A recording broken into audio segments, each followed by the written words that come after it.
So we're gonna make a small vegetable garden. Cardboard, all kinds of soil. I don't know, I'm still learning. And an automatic watering system. I'll show you that later. Let's see what we can make of this. Also, after 1 week of being here, we found a pump. It was covered, so we didn't notice it at first. We're gonna see if it still works. What do you think?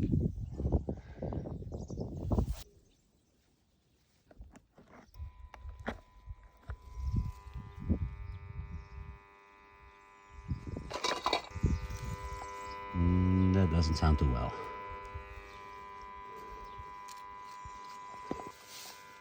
Machine to pump it up first, but It's not pumping now. I It's just I have more modern things.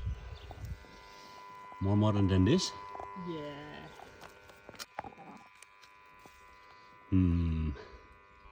I think it's broken.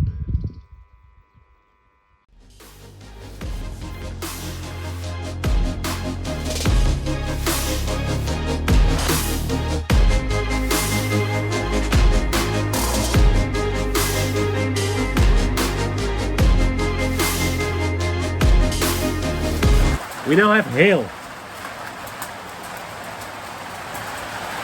I still up for coffee.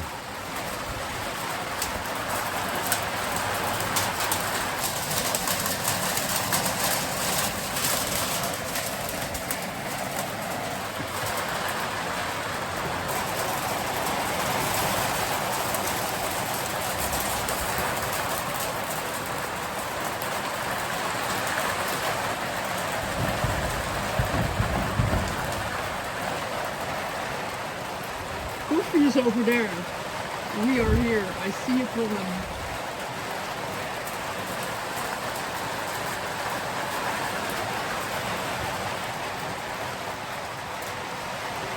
No coffee? I was looking for something to put over our heads, but it's all very small or very open.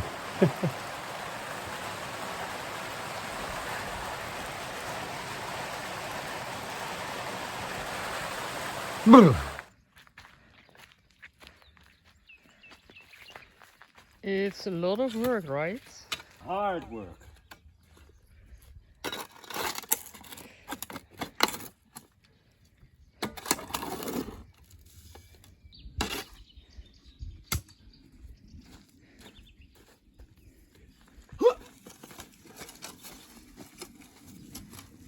With my old wheelbarrow with a metal wheel. Hey, it works. Whoops.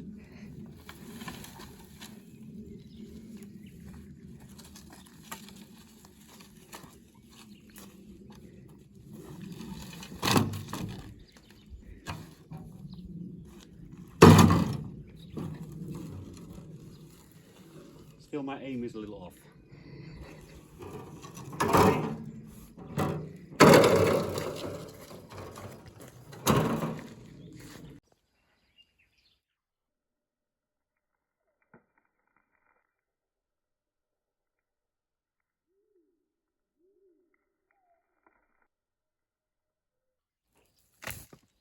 We finished the bed with a manure, compost, some normal soil, cardboard you saw already, and some olive branch cuttings there on the bottom. So now I have to hook up some water. I had this very big pipe I bought, you saw, on a roll. I extended it down here. Here's the water connection. So these go onto the big hose, and then we should be able to fit them on this thing. And from there it goes into a small tube. And then we have all these kinds of connection thingies. and pegs to put them into the ground, and a manual. Let's see how far we get. The manual is already blowing away. Stay. So this clip is actually from the first day we did the olive pruning. I needed an intro to the olive pruning. The rest of the footage you see from olive pruning is from the second day of olive pruning, where it was cold and rainy. So, a little bit chilly today, but it's a good day to prune the olive trees. Now it needs to be cut back more, but this tree has a lot of olive blossom in it, so we want to see if they grow, and then maybe in the after the summer we're gonna cut it back more. In the contrary to these olive trees, because they didn't have any blossom for the olives, so we cut them back more rigorously. This one also. So yeah, the idea is to get more light in the middle of the tree, and then take out all the branches that shoot straight up. But you see, for this tree we left some. And then mostly everything below the belt needs to go. All the side ones, the big ones that are below the belt are gonna form a new tree. Because the old tree, as you can see here, this died. And then the sprouts are gonna form new trees. So we put some light in the tree. You can see because I can stand here. And I'm your shining light also. So. Light in the tree. We're gonna leave this one like this. For now. So yeah, that's 1, 2, 3, 4, 5. 5 big trees done. We have some more. So we're gonna save all the wood that maybe can be used for making a fire. And then all the small leaves and stuff, some guy with his tractor is coming to mow it, and he'll grind this also. Then maybe make the ground a little bit more fertile.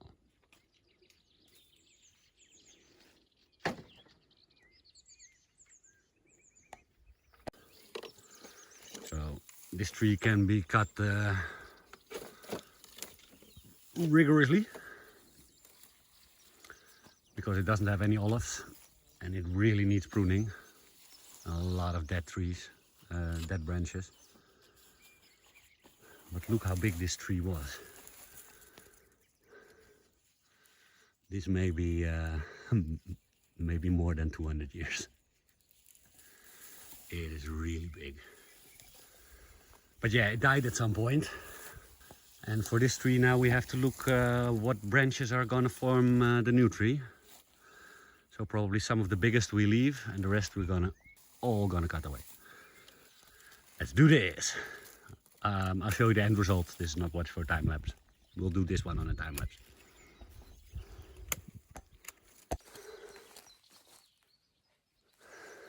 So we're gonna leave some more branches because it needs to put its energy somewhere. But we cut it back really far. End of the summer we'll see what branches we really want to keep and which one we should do away with. I'm gonna leave it like this. On to the next.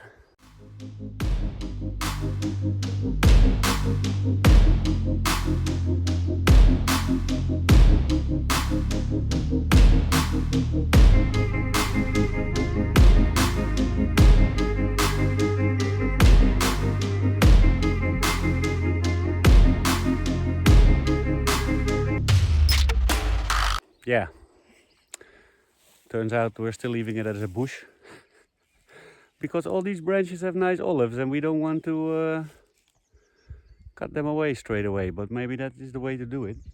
Normally you would cut them maybe in after the summer, and then they wouldn't have any olives, so it's maybe easier to cut for us.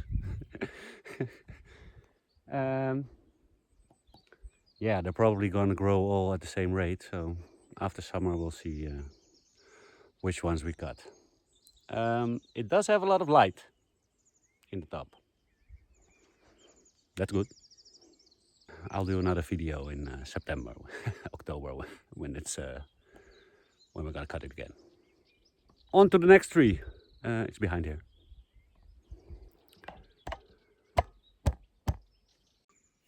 The neighbor's olive tree is also not in very good condition.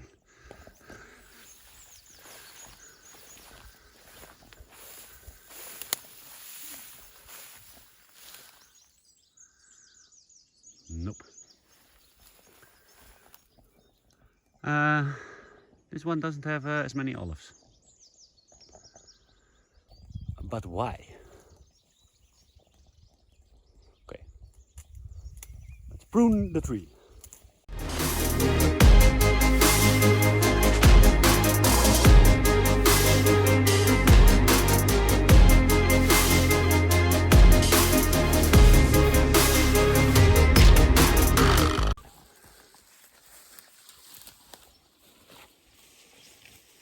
All the big ones are done. Time for some coffee. Some small ones to go. It's going to be raining again this afternoon.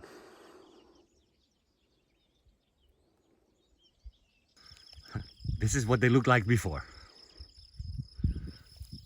After. Before.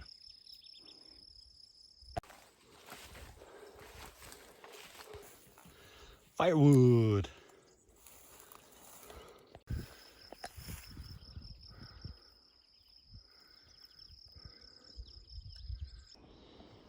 We cut up the pile for some more burning wood.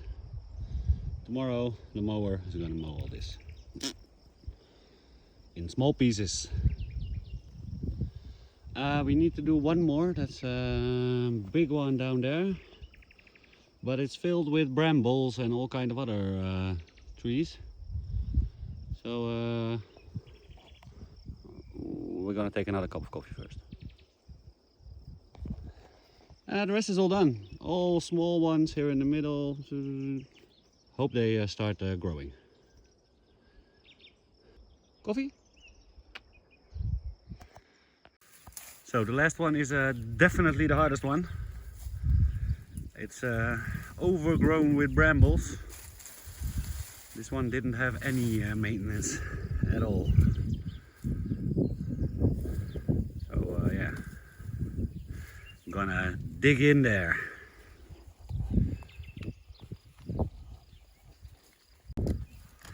And that is what we made of it now.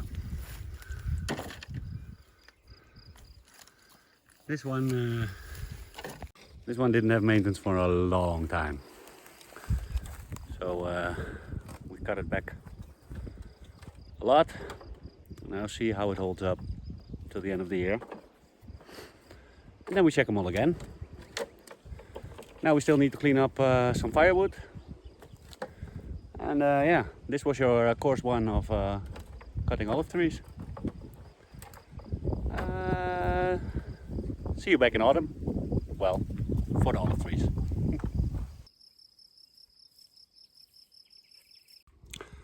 So we're standing here at the almost finished garden. Last stuff you saw was us getting rained over. My sis planted all the stuff we brought. We have some tomatoes, some strawberries, and some peppers also in there. And this is my avocado plant I took from Holland, and it's already maybe a year old. But it's not doing too well in the heat.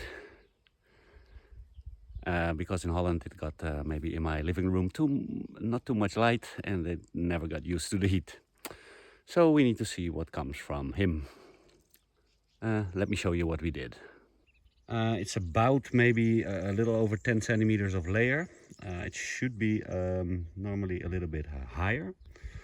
But yeah, this is what we had to work with now. So it looks nice. And then we had some tree bark to put around here. for keeping the moist in the ground. He's not looking too happy because we were looking how much water they need. So after 3 days they need water. So talking about water, we have this, I've bought this system with a, what do you call it, scheduler, timer. You can put in how long it runs and the frequency it runs. So we're gonna put it to every 2 days. So that's every other day. And then we need to see still how long we want to run it, because we don't know yet. We're gonna test it today, how many water comes from these connection thingies or end thingies. So we'll see about that. So I need to fix this somewhere. I think I will fix it here to the wall. And then we have this big pipe that is running to the main water. Let me show you.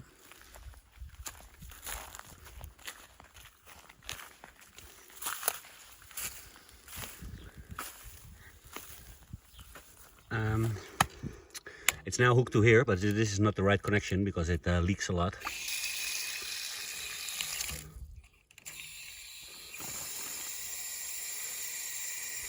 I just put it on like this because we wanted to test it while we still could use this hose.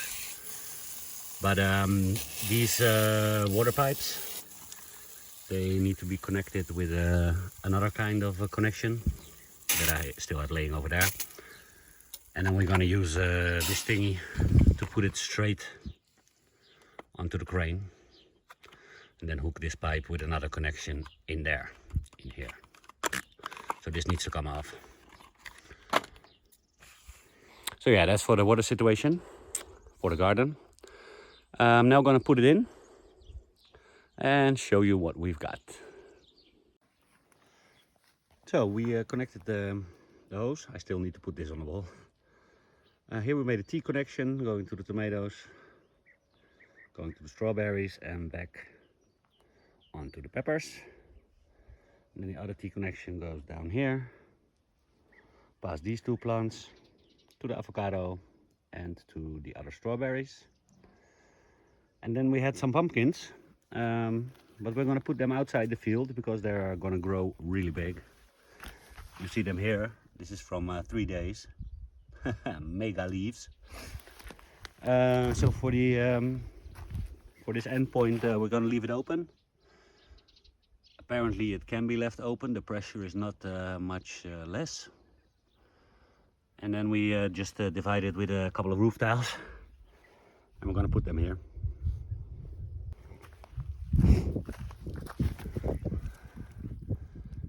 You can see here it's dripping away nicely.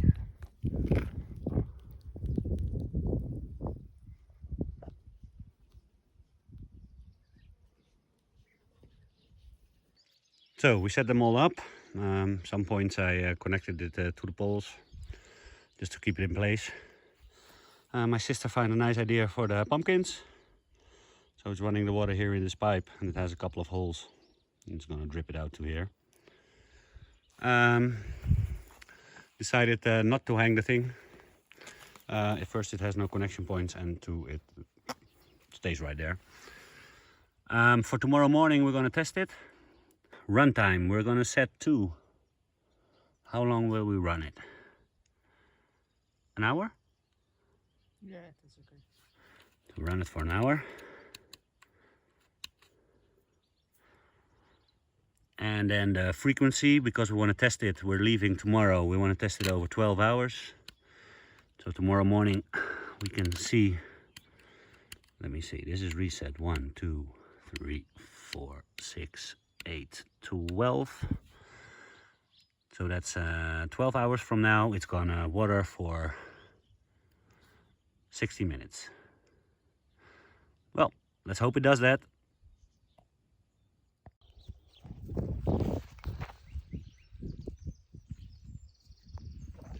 So we've been trying to figure out this thing on the last day that we're here. Not very convenient, but I think we got how it works. It started now after 1 hour for 3 minutes, and you just heard it stop. So now we're going to put it to the right time, once every 48 hours, and we do it 90 minutes. And then hoping this garden will grow. We'll see in 4 weeks how this has worked. I sure hope it's gonna last. Well, last video from Portugal. Probably when you see this video, I'm already back here because I got a lot of videos lined up. If you like the video, like the video, subscribe. See you next time. Thank you for watching another video of the Portugal project. If you want to follow the Portugal project more closely, you can also add it on Facebook. Or add me on my personal account on Facebook or Instagram. See you next time at the Portugal project.